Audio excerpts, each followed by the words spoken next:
It is Thursday, June 18th. Welcome to the Kahnawake COVID-19 Task Force Daily Update. Today we have a couple of different guests. As a matter of fact, we have three people who have never been on the program before, so we'll be welcoming them. One will be looking at the situation outside of Kahnawake with Indigenous people, and our first two guests actually will be talking about the situation in Kahnawake for those people who have addictions and have had problems in these last few months. It has been very difficult for everyone, and certainly those who have addictions. Joining us on the program from Kahnawake KSCS Community Services is Nancy Worth. She's the Clinical Supervisor of Addictions Response Services, and also Diabo is a prevention worker at Kahnawake KSCS Community Services. We welcome them both. How are you, Nancy? Good, thank you. How are you? I'm not too bad. Good to have you with us. Kara, nice to see you again. How are you? I'm doing good, thanks. All right. Well, let's get right with it. It has been a difficult time for many. It's just over 3 months now, and for those with addictions, it's extra stressful. So let's talk, we'll start with you, Nancy, just to talk about what the current situation is, what it's like for people who are struggling with addictions right now, some of the things that you're doing. I mean, it's definitely been a challenge. We've definitely moved very quickly into changing our services to meet the needs of the population. As soon as the pandemic started, we moved to telecounseling, as you know, offering Zoom sessions to clients, trying to do outreach by phone, and really making sure that, you know, we're available for their phone calls and to do outreach. You know, for those who are dealing with addiction and mental health, it's, you know, they're dealing with complex issues, and so even in regular situations or regular times, it's challenging. It's challenging to access services outside of the community, and so with the pandemic, it certainly made it a little bit more difficult for people. You know, we're trying to encourage people to stay in touch with us. We're really trying to network with our partners, with people or addiction medicines units outside of the community, like the SHIM, with the doctors in the community, and so on. So we're really, you know, we're really trying, putting out a lot of effort into supporting our clients. But that being said, you know, our clients have been affected by the isolation, by the anxiety caused by the pandemic. You know, so.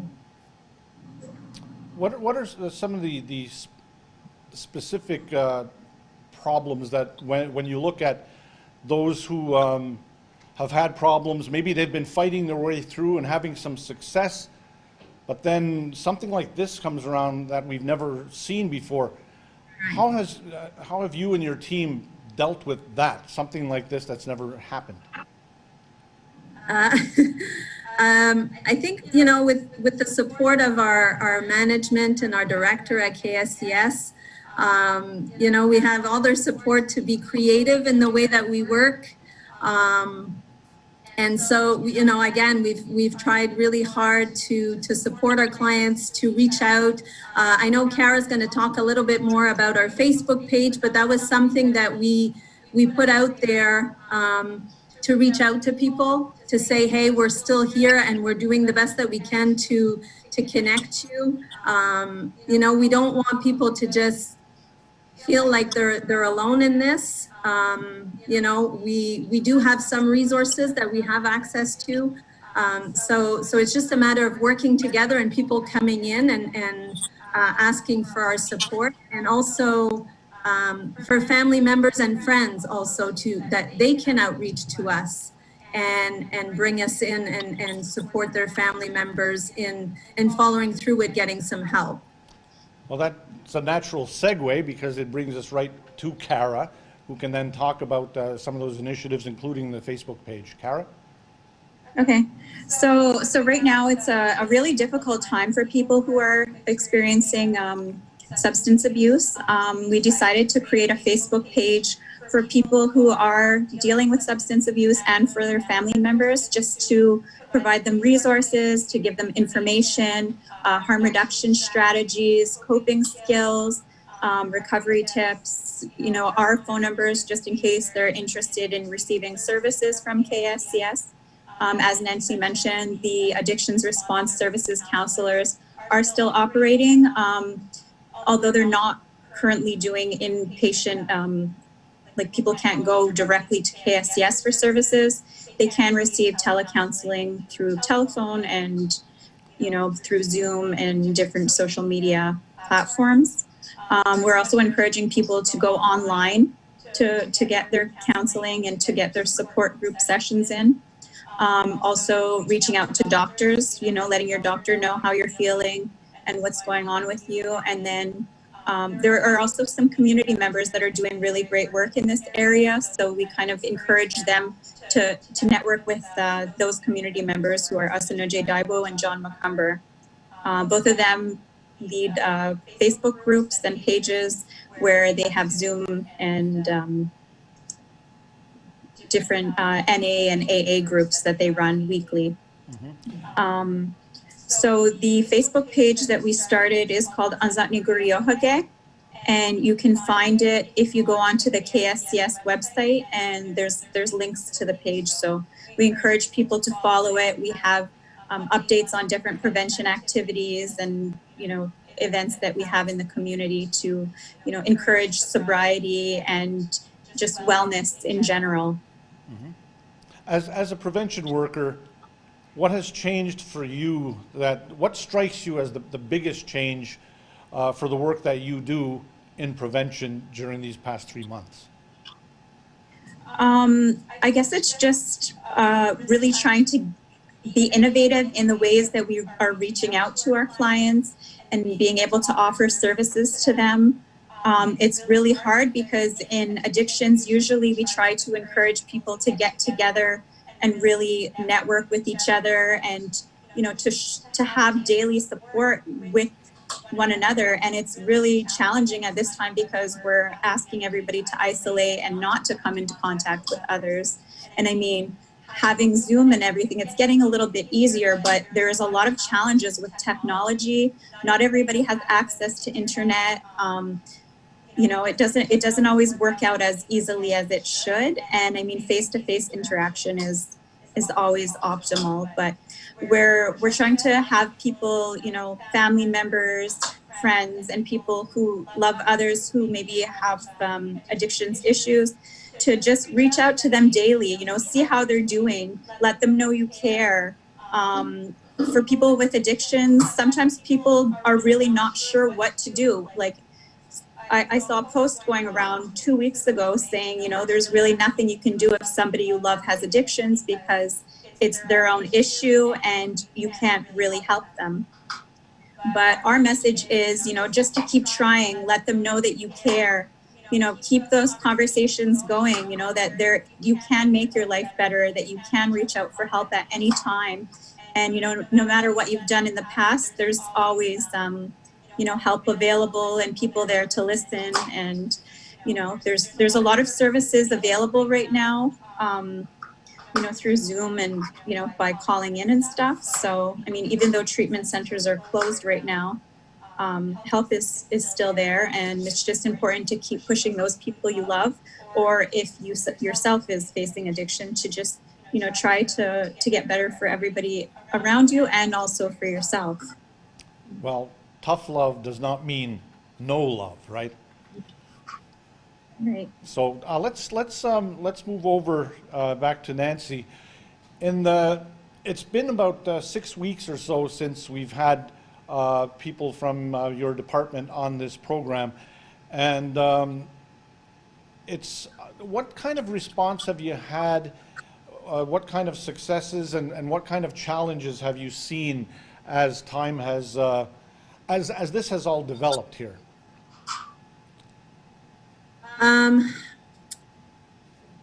I'll start with the challenges. Definitely, like Kara was saying, you know, working with people face to face definitely is often, you know, provides us with not necessarily always better results, but you feel that connection, right? That human connection. So, so that's been a challenge in engaging new clients that haven't seen you in person, you know. So, so that's been a challenge.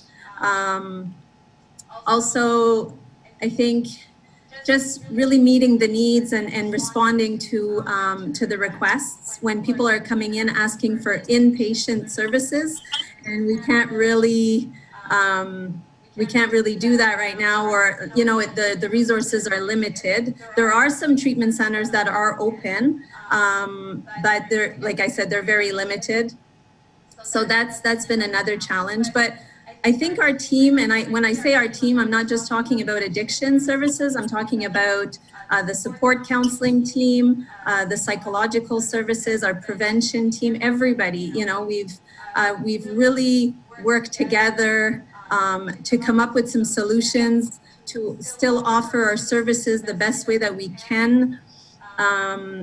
You know, every day our phones are ringing. We do have new clients calling in and wanting to work with us. So I think there's, you know, that's the evidence that we're doing what we need to do. What else can I? We'll come back to you in a moment. We'll go back to Kara for a second because we're our time is running short. Kara, just if there's a message that you have for people in Kahnawake of all stripes, not only the people who have addictions, are recovering from them, or people who are still okay, what are the messages you'd have for them?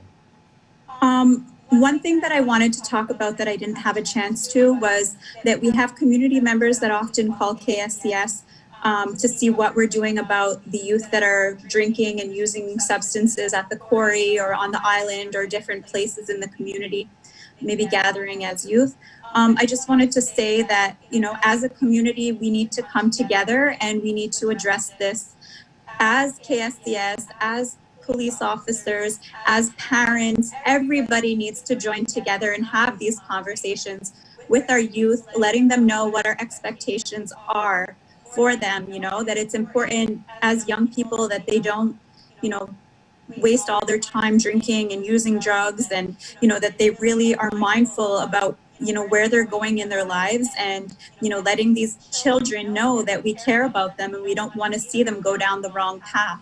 So it's not about having PKs in these places to, you know, bust these youth that are using, or having KSCS there. Like, we can't monitor what these youth are doing all the time, but, you know, it's important to let them know we care about them, and, you know, we don't want to see them using drugs and, you know, using alcohol and maybe end up, you know, later on with these substance abuse problems, because that's where it oftentimes starts. So we need to focus on our youth and let them know we care. I'm glad that you put it out straight to the point, because I think a lot of people have thought that, and I'm glad you addressed it, and hopefully that the community does address it. Thank you so much. Nancy, any final thoughts as we close up here? No, I just want to send that message out there again that, you know, we're there. We're ready to help people that that want to reach out to us. Like Kara says, you know, we care. We want to work not just within our services, but, you know, we want to work with the community to move away from the stigma around addiction and mental health, and really, you know, just move towards, help people move towards wellness and health. Okay, well, I know you guys have been working really hard, and I know it's a hot day, so hopefully you'll get a chance to get outside, maybe jump in the pool somewhere, and take it easy, because I think we all appreciate the work that you've been doing. Thank you so much, Nancy Worth, the Clinical Supervisor of Addiction Response Services over at Sigotliatagan House Community Services, and Kara Diabo is an addictions prevention worker over at Sigotliatagan House as well. Thank you both very much. Coming up next on this on our update today, We don't often talk about our brothers and sisters in the neighboring communities. And by brothers and sisters, I mean the Indigenous population of Montreal. There are about 20,000 Indigenous people, and many of them are in the at-risk category. And we actually have a former colleague of ours, a lot of you know her, she's from Kahnawake, Leilani Shaw. She works with the Montreal Aboriginal Network, and she's been working with the Indigenous at-risk population in Montreal. Okay. Hi, my name is Leilani Shaw, and I work for the Montreal Indigenous Community Network, which is a nonprofit organization in Montreal that aims to improve the quality of life of the urban Indigenous population living in Montreal. So we do that by supporting the ecosystem of individuals wanting to improve the life. So whether that's virtually, we do a lot of advocacy, sharing information, making sure that Indigenous people are at the center of decision-making processes. As a nonprofit organization, we do many different things and wear many different hats. So since the pandemic, we've definitely moved to a virtual platform.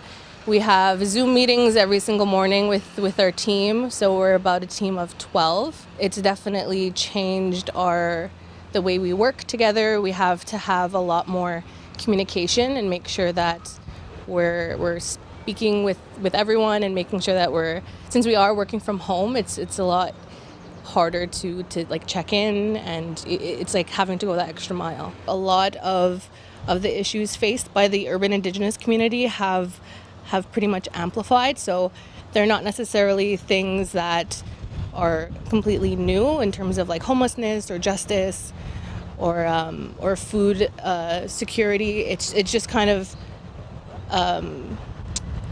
amplified a lot of those issues, meaning homelessness. It's really hard to self-isolate when you don't have a home. It's even harder to self-isolate if you have mental health issues and you can't necessarily be alone for 2 weeks. So we really try to make sure that we meet people where they're at. And again, we don't do direct services, but we make sure that all the organizations are speaking with each other and understanding what services are being provided within the sector. And if there's something that isn't being provided, we make sure that funding or resources are able to cover that gap.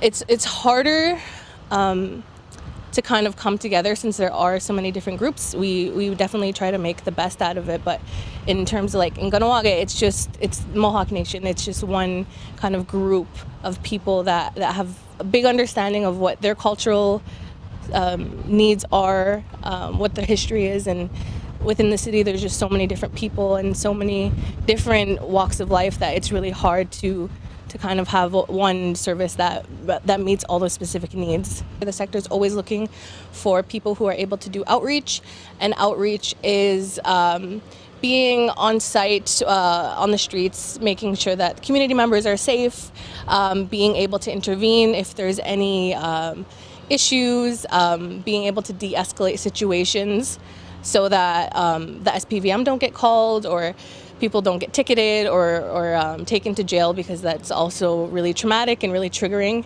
for a lot of Indigenous people to have the police around. So we want to intervene before that happens. So there's always job opportunities within the sector, and they're on our Facebook page. And then we also have our website, which is Réseau MTL Network, RESEAU MTL Network.com. And you can sign up for a newsletter. You can see our most recent press releases that have more in-depth updates on the Indigenous community in Montreal. And thank you very much, Leilani, and good work. Well, that'll just about wrap it up for this edition of the COVID-19 Task Force, our daily update for this beautiful Thursday afternoon.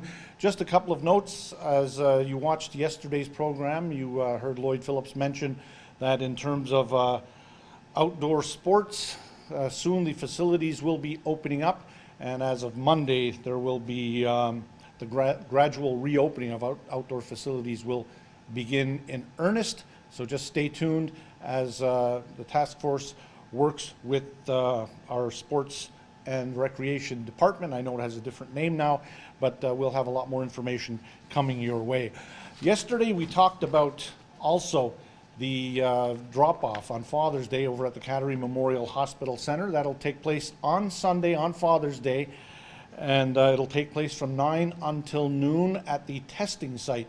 Now, items such as soaps, shampoos, souvenir items, prepackaged snacks, bottles of water and cans of soda, things like that, and also clothing and flowers will be accepted. And if there are any cards, please leave them open. We can't, they have to all be disinfected, so leave them open so they don't have to rip them up and, you know, it'll kind of ruin it. So, so that again is Sunday from 9 until noon at the Kahnawake Memorial Hospital Center. Much like Mother's Day, which was a great success, we're hoping that this one works out very well. And finally, the Case Populaire of Kahnawake has a message that beginning on Thursday, June 25th, they will be changing their hours from 10 a.m. to 3 p.m., but on Thursdays, actually, it'll go from 10 a.m. to 5 p.m.